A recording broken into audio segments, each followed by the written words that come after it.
Hello, guys. This is Gene. I'm going to start doing a series, depending on how well this video goes. If I get over 100 views, I'll keep talking about it.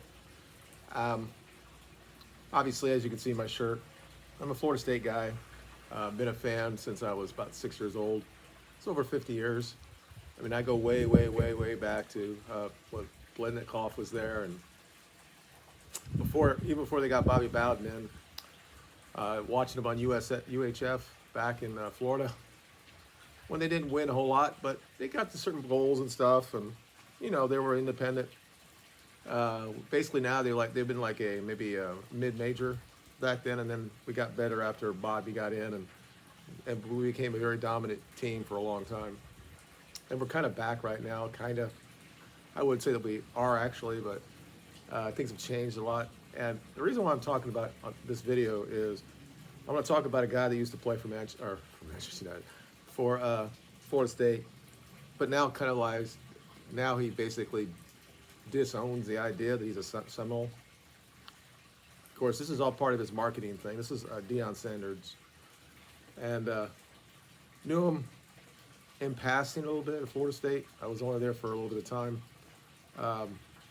I hanged out with the guys on the basketball team because I was somewhat decent at that. So I played like intramural against the guys, and Deion would come out every then. And he's not at that point he wasn't what he became. And I could talk about the character of the guy, and I'm not going to do that because obviously that was 50 years or 40 years ago, 38 years ago. It's hard because he's a different man now. But I can tell you he wasn't that same dude. He didn't have the necklaces and all that until he got more famous playing for the football team. And it was really a response to popular culture at the time. You have Mr. T and all the shit that he was doing in the Rocky series and stuff like that, and also the influx of hip hop or gangster rap or something like that he kind of like grew on that and introduced it, let's say. My issue's always been, even when he played for Florida State and when he played in the NFL and when he played in baseball, is that he puts himself above everything else. He wants people to look at him like an idol, and I don't like that in sports figures. I'm not going to say congratulations or no congratulations. They've won 3 games at Colorado. Good on him. I think he's well, anyway, again, he didn't. This whole thing about what's happened in Colorado, he didn't start. He's benefited because he has this cachet to go get these players, but it's been happening since NAL and the transfer portal came in. Florida State has lost several really good players to the transfer portal in recent years, and we got a lot of them in as well. And a lot of people said before the season that we have all these great players that we're going to be a force to be reckoned with. But there's an issue with bringing guys in that are in the transfer portal. Is it all about talent? These guys are not good enough to play at the other places, or was there a character issue? And I don't know you can actually win with that type of issues. There's a lot of people that talk about this as being a mercenary type of league now, and I kind of think it is. But I want to talk about that a little bit. What I actually think that there is no such thing as college football anymore. I don't know how you call it. It's not amateur anymore. And you're never going to see the dude that's a late bloomer to become a Hall of Famer in the future. It's just not going to happen. You're not going to see guys like Tom Brady, who played pretty well in college at Michigan. But if you look at his stats at the combine, nobody would have ever taken him. So these kids are going to be discouraged so early in the process, and they won't even go into the athletic areas. So all you're going to see is more and more people, probably more black people, are going to be more and more dominated by them anyway. Because, and people don't want to hear this, but young black men, mature a little bit quicker, and their athletic ability comes out a little bit quicker than, this is on a whole, okay, than white guys do. Or Asian guys, or whatever. And people get upset about that when you make that comparison. But then if you ask black people, they will think to a man that they're more athletic than we are. But if we say, hey, there's a reason for it, you guys mature quicker, and then we're I guess it was racist for saying it. Uh, I've been around for a long time. I've seen a lot of players. I played in Florida when when Florida became basically the epicenter for college football. And I played and saw players that went to all these teams: Miami, Florida, Florida State. And those three teams for about 10 years, we could have won every national championship. We were so much better than everybody else. Every now and we'd get upset and they would knock us out, usually against each other. But every now and then we'd lose against each other, and that will get us to the championship game. And now what happened is these coaches went into Florida and they actually recruited hard and harder and harder. It was really easy for Florida State to get a lot of players from the local area or southern Georgia, and would also go into Miami and get a lot of players from there to come up there. And Miami would do the same thing. And they had so much talent. And it's a lot of black players, of course. But there was a lot of white guys on those teams too. That's what people forget. When Miami won their first national championship, it was about 80% white guys. Now, in the last 40 years, you can't tell me that evolution's changed so much that you couldn't have a 50-50 makeup of a team that wins a national championship.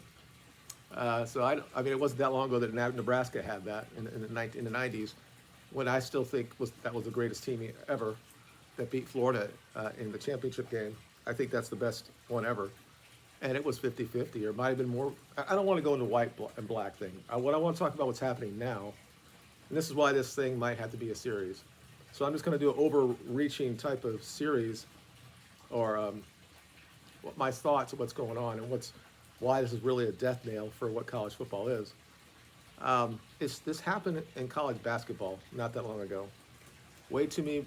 First of all, they're allowed to go into the NBA earlier than it is in the NFL. So these guys only stay in for 1 year, and sometimes don't even go to class. But it takes away what was great about old college basketball, as they would stay together for 3 or 4 years, and these rivalries would be so intense. Duke against North Carolina, Indiana against Michigan. I mean, the 70s, Indiana and Michigan were just great theater. Duke against North Carolina, great theater. And then you got the Big East blew up, and you had St. John's, Villanova, even Boston College, Georgetown, Syracuse. And these guys all played for so long, and they knew each other from high school as well.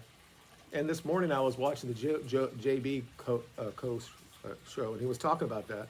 And the younger guy on there just doesn't understand what he's talking about, saying that you can't really have rivalries anymore, because all these players are just going to continually go, if they're not playing or they don't think they're getting enough to get noticed at the next level or have their brand exposed, they'll just go. And the younger guy is saying, well, why would the guys or starters want to go into transfer portal?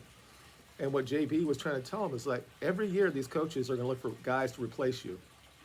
And they have to, because if they don't, they're going to get left behind. You can't be Alabama anymore or Clemson and think you're just going to win because of the tradition of your school that recently you've been the best, that everybody's going to come to your school. If a coach or a kid goes there and you say something off putty to him, he's going to get it and say, fuck you, I'm on transfer portal, and he's going to get out. There are a lot of guys from Florida State, even though we were 10-3 last year, probably could have been 6-6, 6-7. We had a lot of close games, but a lot of our starters left, went to the transfer portal. And I'm like, why would you leave Florida State? You know, the school has had this meteoric rise when it comes to academics. Now, again, we all know what happens on college campuses. I wouldn't trust any of the teachers there because I'm sure they have a huge liberal slant. But when I went to school, it was well over 100, well out like 130th as far as public schools in the country. Now it's in the top 10. Florida's now number 1 or number 2. I don't know how that is. I don't know how they could jump over like Cal Berkeley or Stanford, not Stanford, but UCLA or Michigan. I don't understand, or Penn, or Penn State. I don't know how they can actually go above those areas, but apparently to all these guys that wrote this stuff, these are 2 in the top 10 in the United States. And obviously the football team had a lot of reason to do, had a lot of help with that, because people will still want to go to schools where the football team is famous, and then they get to go on TV, and these young girls like to go there and date the athletes and all that stuff. I mean, it's all part of it. It's always been that way. The idea that women didn't go to college 70 years ago to find a man is still going on now. It's just different now. The modern woman will have sex with 1,000 men and eventually decide what they're going to do. They might not do anything. And that's another video as well. I mean, I could talk about, when I talk about in those videos, how things kind of like are indirectly and directly linked, they all are. All this is, when the culture has just become degenerate, this is what we do. We don't look at a guy, I mean, tell me now, a guy like Rudy, not that I really love that movie, but I know a lot of people think it's a great movie and all that stuff. I think it has some issues factually, but here was a guy that was undersized, and he got a chance to actually play with Notre Dame, even though Notre Dame was not that good when he was there, but it's still Notre Dame. You will never see this again. You'll never see it again. These guys will be told that, I mean, this is what Deion did. He walked into Colorado and he said, most of you guys are not going to be here. You might as well just go ahead and get on the transfer portal already, because I'm going to bring 60 guys in. And he basically compared them to like a type of luggage. So everything is transactional now. Our sex is transactional. How we deal with people in public are transactional. And we teach this to our kids at an early age, that your value is only as good as you play on the football field.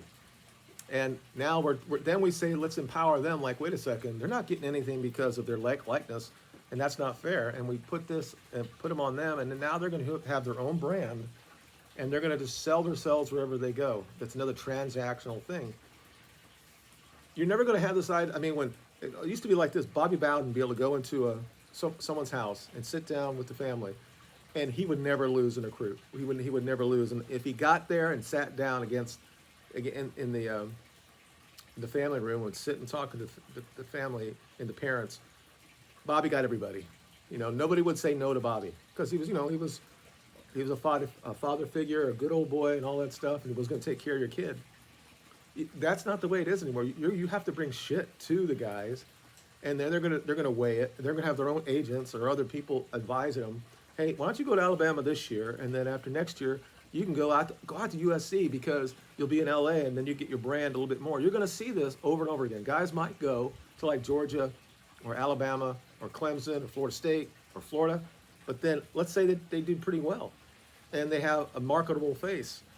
They're like, it'd be easier if I just go out to LA. Let me just go transfer out to USC and I'll just do that. I mean, where did Caleb Williams came from? Did he come from Oklahoma? Everybody said he was the greatest thing since spoiled bread or whatever.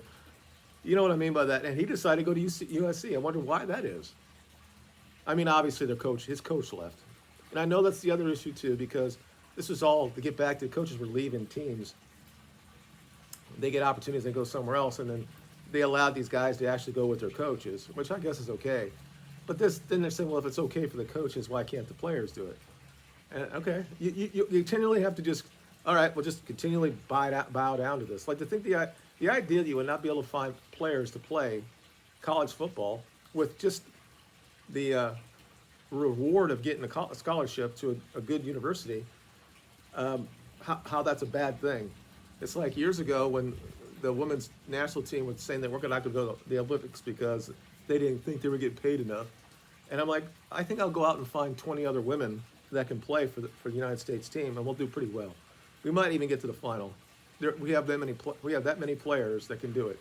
I'll just bring Florida State's college football or a soccer team up here. Or I'll bring Florida State, I'll bring Stanford's, and I'll bring North Carolina, UCLA, and I'll bring them out there. I'll get 20 out of those guys, and I'm sure that we'll do fine. We'll get to the point where we'll get a medal. I'll guarantee it. And there'll be enough of players on that team that just want to play and represent the United States. And I wish that sometime in all of these things that this would happen. It won't, because we can't do that. Can't do it. Can't. But a lot of it's racial when it comes to football, because it's dominated by black players. And when you talk about women's soccer, it's women's soccer. You can't do anything like that because it's sexist. So about the man. Everybody is on his Johnson's right now, thinking he's the greatest thing since whatever. But he didn't start this. The fact that he has got the swag to like pull it off somewhat, I guess we're going to find out in the next 2 weeks when he plays USC in Oregon. I don't know that those teams are more talented than the players that he has. His son is very talented. Both of them are. They might stick with those players. USC has never done anything when they had to, especially the last 10 years they haven't. Whenever they played teams that are pretty good, they don't win. And Oregon's the same way. They've had opportunities to win national championships and haven't done it. So we'll see. I think that they're going to lose to those teams, but who knows? But if this is going to be the template of college football, it's the destruction of college football. It's already started with the realignment and stuff, and we're going to have Cal playing on the East Coast, even though they're on the Pacific area, but they're going to play in Atlantic Coast League, and it's just, it makes no sense. And you're putting these kids on a line on an airplane for 4 or 5 hours, and these are really academic places, and you want them to do all this. It's not real. It's not amateurish. These are professional players at this point.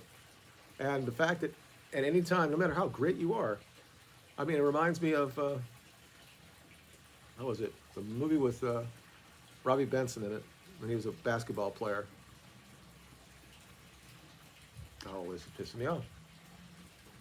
Oh, you can look it up. Just look up Robbie Benson on IMDb. He gets recruited, and he doesn't do well, and the coach gets him off his scholarship.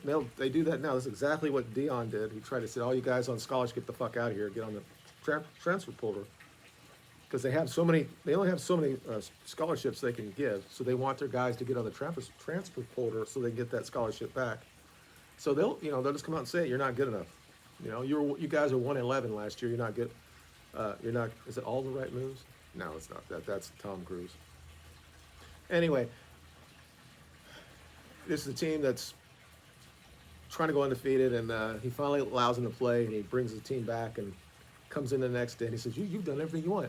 I'll give you anything. Now, they actually showed the underbelly of college athletics that, you don't have to do anything. They were paying him not to do anything. He'd have to sit there and look at the sprinklers just coming on and off, and he'd get paid for that.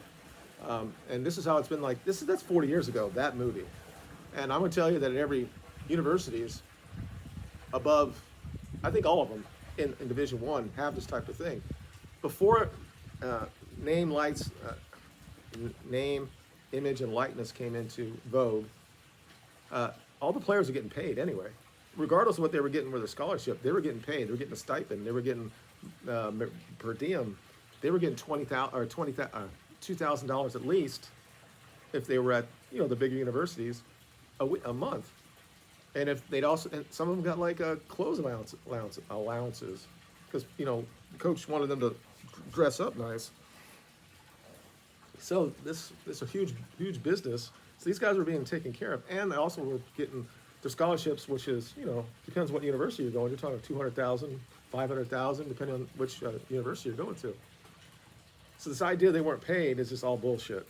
It's just like, but again, when the coaches leaves and they get 10 million, they're like, well, the players are not getting enough, and they are the game. So anyway, he goes and sees the coach, and the coach says, I can't believe you played so well, and everything I did to you was just to make you better and all that shit. And he says, you know what? You can take it up your. He said, you'd have to look it up. There's the last scene of the movie. He says, I can go anywhere I want. Because he showed it. Everybody saw what he did, and now he can go anywhere he want to go. And we don't know where he goes from that, but this is what all these players can do right now. They don't have to be good. They go to the transfer portal, and someone will pick them up, and they're going to get paid. It's like starting over.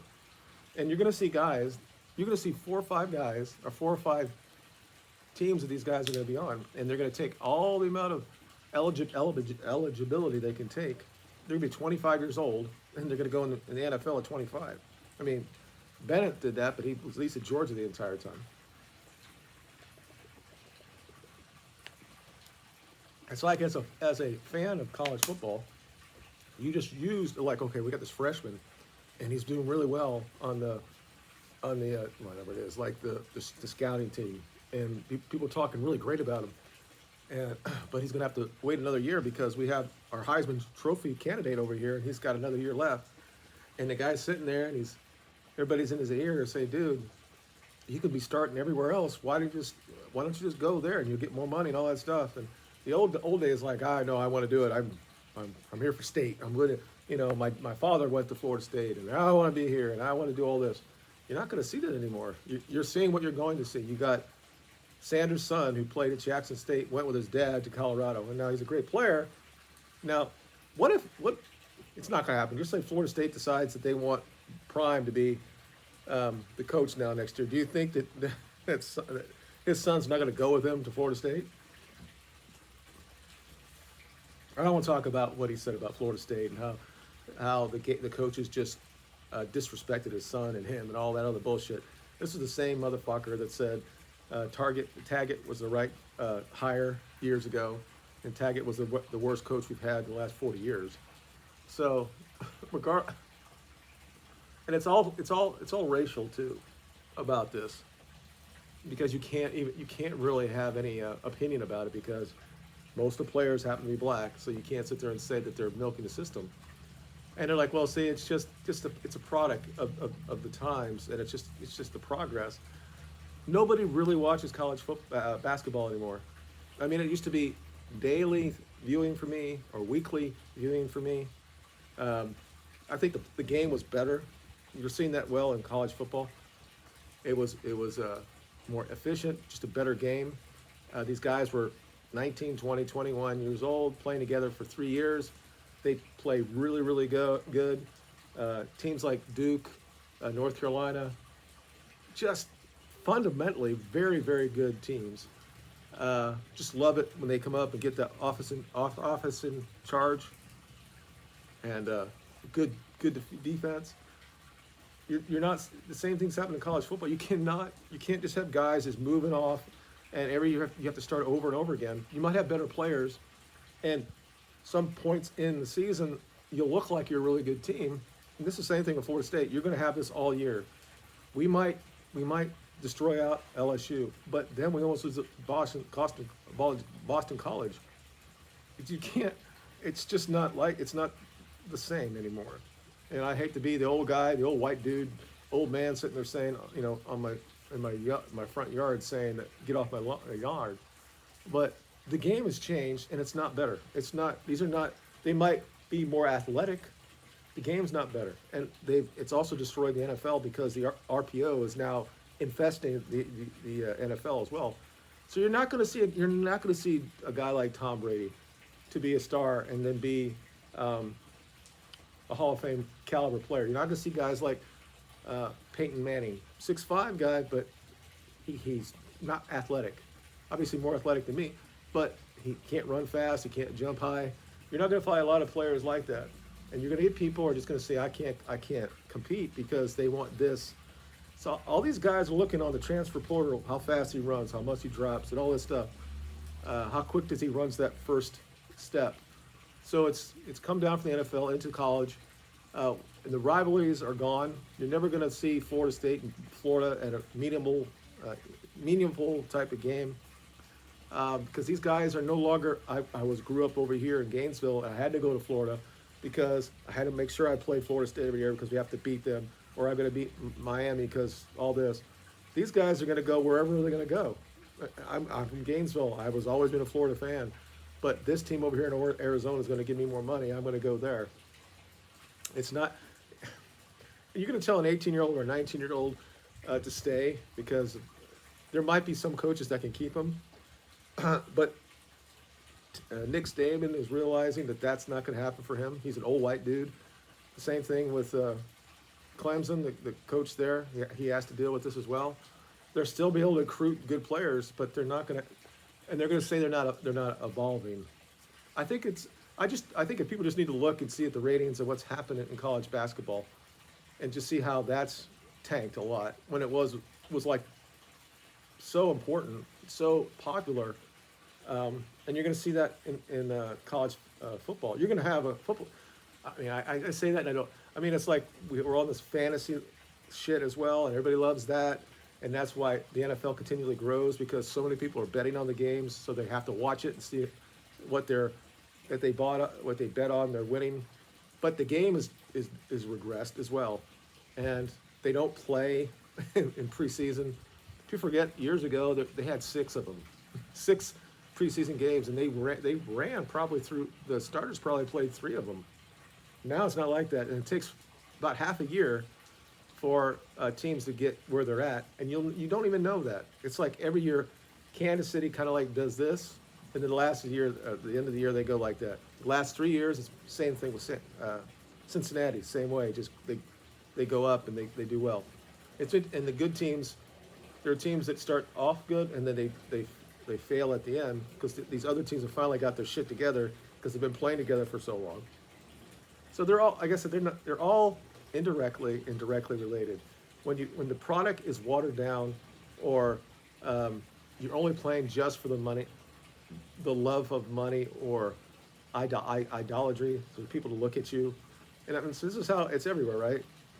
We got women that are just on OnlyFans when they're 18 years old. It could be nothing sexual, just showing their feet, and they get thousands of dollars from that. And some obviously people are doing more, showing more of that. They're so doped up on dopamine that they have to do it. And the idea, I mean, it's a great story. They came back and they Colorado State the other day, and great game and all that stuff. But really, Colorado State had 24 penalties in that game. I mean,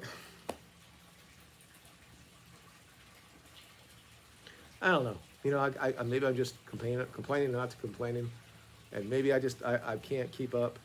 But it's just, and I know everybody, as you get older, and everybody on here might be younger than me.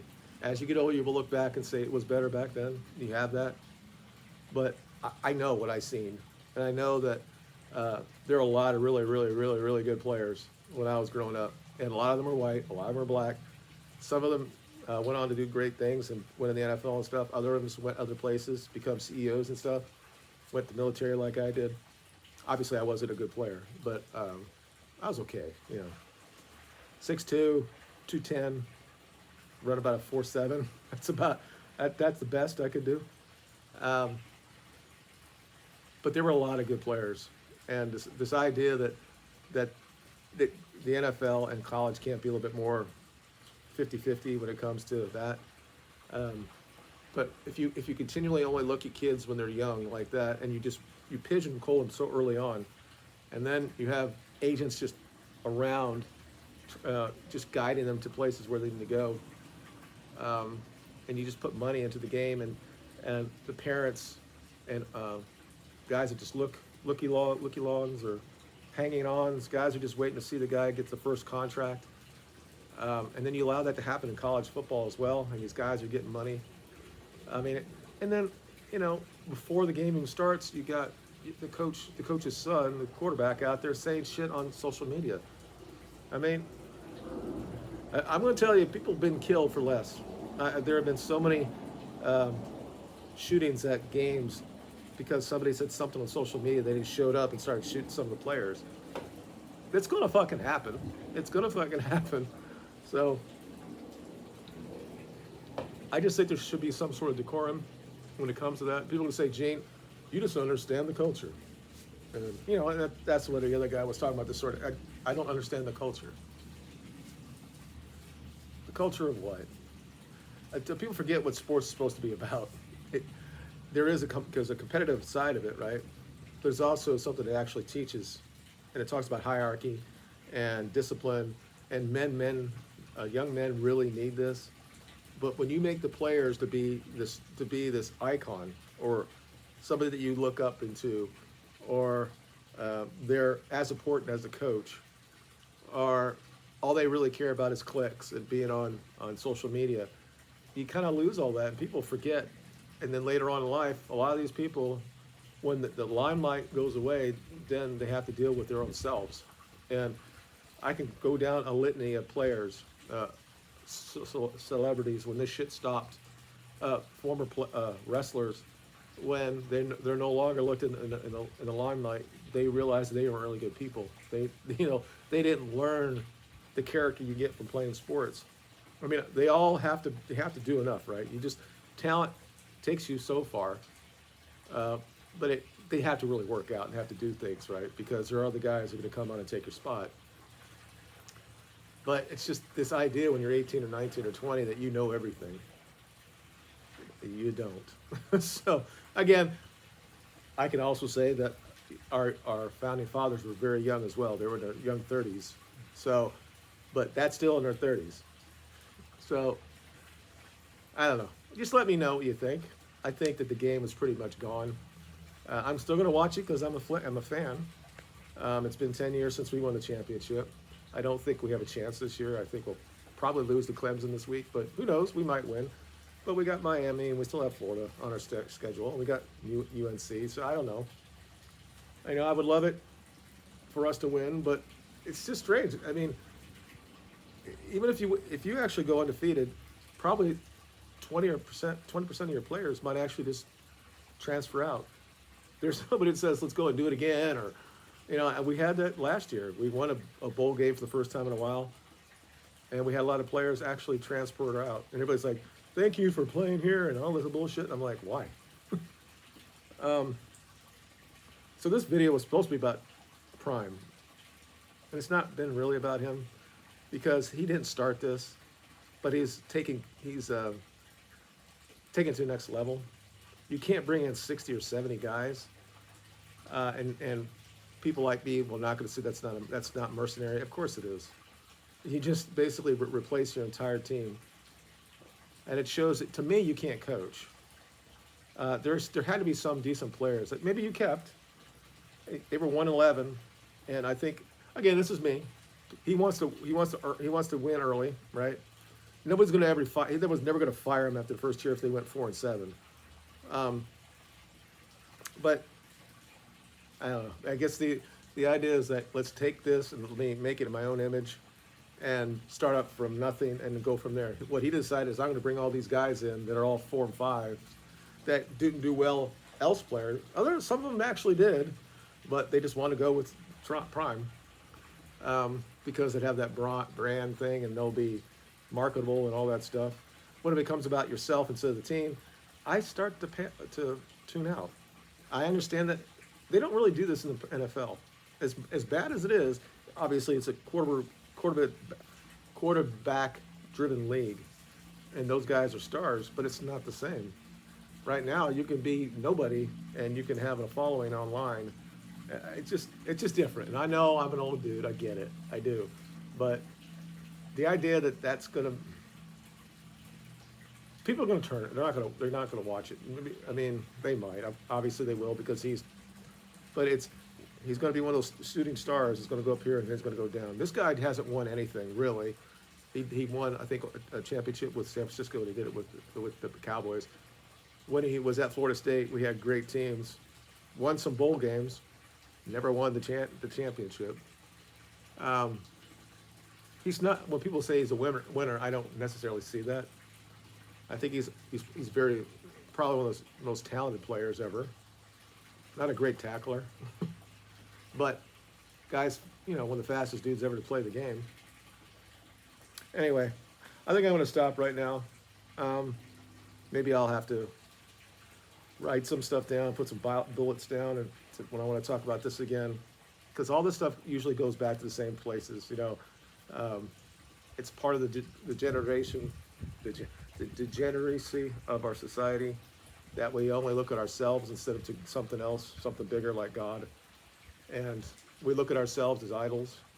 When people sit there and say, I look at Deion thinking that what he's doing is the right thing, that he stayed at home and he has his, takes care of his kids and all that stuff, but he still everything's still about him. Watch him do a speech. It's always about him. And you should never do that. He claims to be Christian. He just doesn't. He's not really a Christian when it comes to that. He might believe in Jesus, but he doesn't believe in humility. But let him. I mean, obviously, the guy can't play anymore. This is his second little career, and this guy is obviously somebody that needs validation and have famous and stuff like that. So I don't take anything away, and I'll always remember when he played for us, and some of the things he did at the different levels when he was in NFL and baseball. But it's not. I just don't think overall it's a good thing. And again, they're gonna say it's all about him. This shit was happening before Deion got in. Dion probably would have never been. He's still complaining that he didn't get the Florida State head coach job.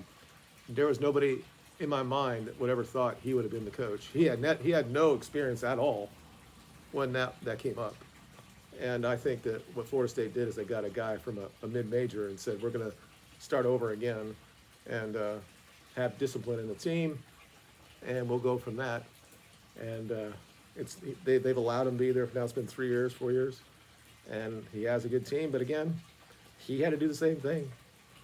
He recruited well, but he figured he had to go to the transfer portal. And we got guys that are juniors and seniors that transferred from other universities, and I don't know. I'd have to look at their background. Hopefully these are good dudes. We'll see. Anyway, I gotta stop. I've been talking forever. Let me know if you want me to talk about this. I'll go to some other areas if you'd like to. It's just like you're never gonna see, the great things about seeing these movies like The Natural, or not Natural, but like Rudy. Not that I'm a big fan. Or Hoosiers. You're never gonna see these type of movies ever again because people are going to be pointed out so young in life that you're never going to have this guy that was a late bloomer and became a great player. It doesn't matter if he's white or black. That doesn't matter. There's guys that just didn't, like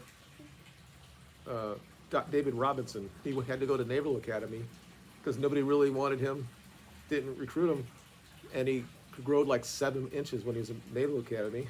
Became this basically guard in a center type of build. You're just not going to see this anymore because people are not going to go into it because they know that nobody's going to take them, and people are just continually transfer and transfer. There are going to be guys that are going to go 3 or 4 times to big schools. They get Alabama, next one to go Clemson, they're going to go to Florida State, and then I'll end up at Miami. This shit's going to happen, and you're going to what happened to that dude? It's just, as a fan, it's hard to me to. I don't even know these players anymore. I used to be able to name all the players.